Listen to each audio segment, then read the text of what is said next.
I remember the first time that I came across Karl Marx's quote where he said, religion is the opium of the masses. And I remember just clutching onto my invisible powers, like, how dare he be so disrespectful and insinuate that faith is some sort of coping mechanism for the weak. But now, I appreciate the truth behind his words, because sure, faith comforts us in our struggles, but simultaneously we can't ignore how it's come to be some sort of tool of control. Like, the systems of power have found a way to twist hope into obedience.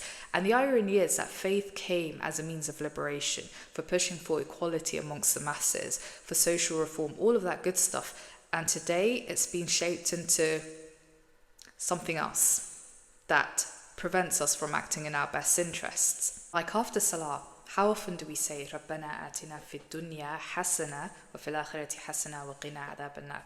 Like, we're out here asking for the best in this world, asking for ease from the creator of the universe, but we've accepted life in its current form, which is profit-centered rather than human-friendly. Like, we've just come to accept being exhausted and fatigued and living paycheck to paycheck.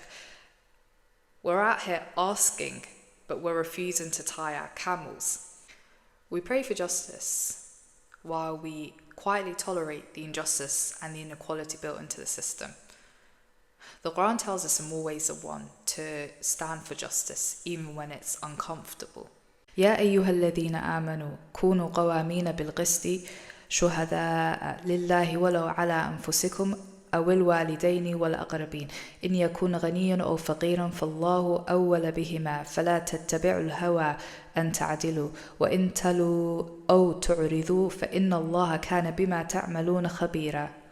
Like, if this is not a call to moral courage over passive obedience, I don't know what is. Gradually, faith has become something private, like you and your good deeds, you and your prayers, you and your mind your business. Like, we're told to focus on our deen, avoid politics, focus on the hereafter, as if caring about the suffering happening in this world is a distraction. But the Quran ties real faith to caring about the poor and the vulnerable, ignoring them as spiritual failure. Like, what is religion without social responsibility? It's just vibes at that point.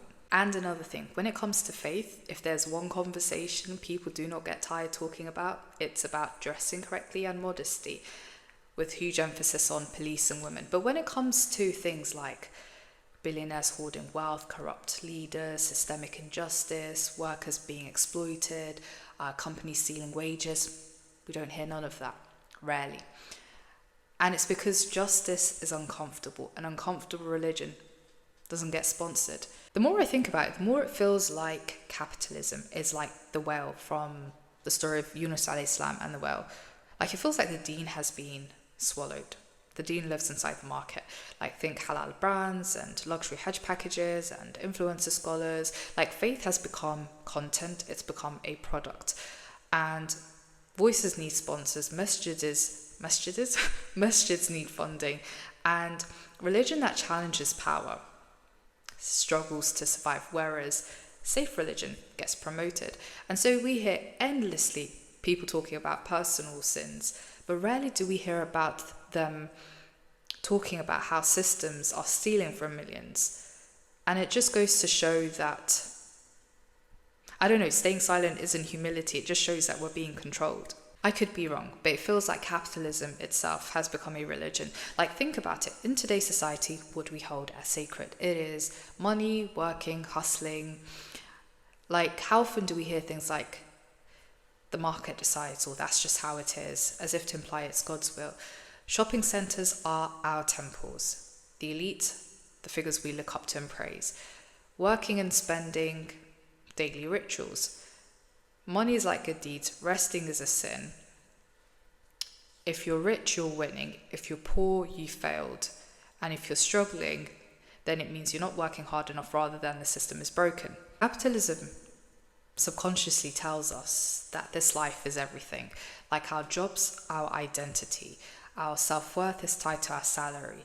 How productive we are determines our value as a human being.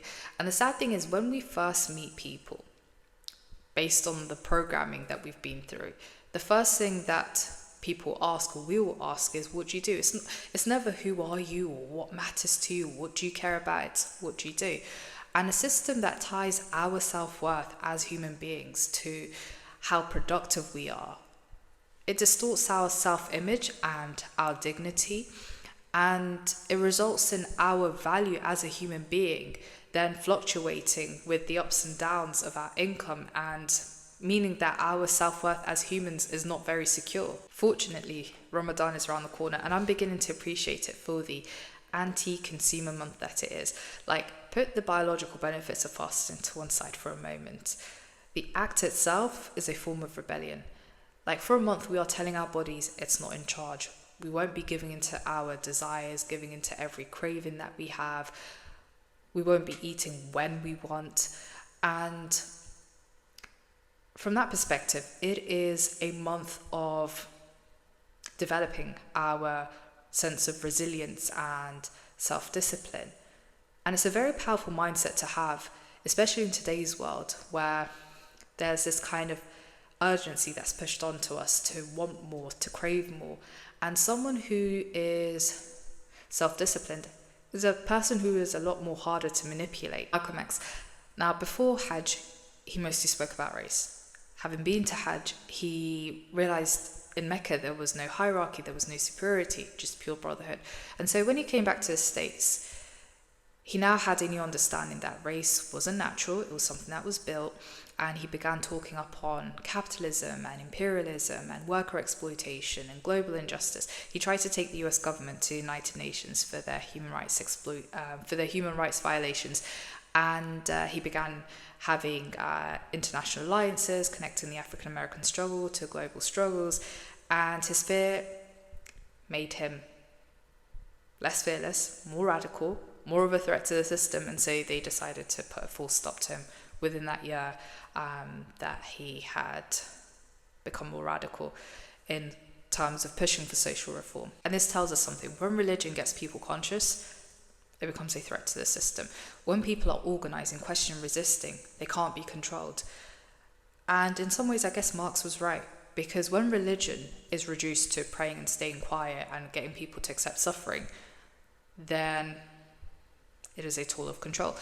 But real spirituality, it doesn't numb, it wakes you up. It gets you questioning, like, why are some people drowning in money while others are struggling to breathe? Like, why is hoarding rewarded? Why is greed normalized? Why is resisting criminalized? I want to end on this. Spiritual resistance is about refusing money to define you. It is refusing the hustle to replace humanity.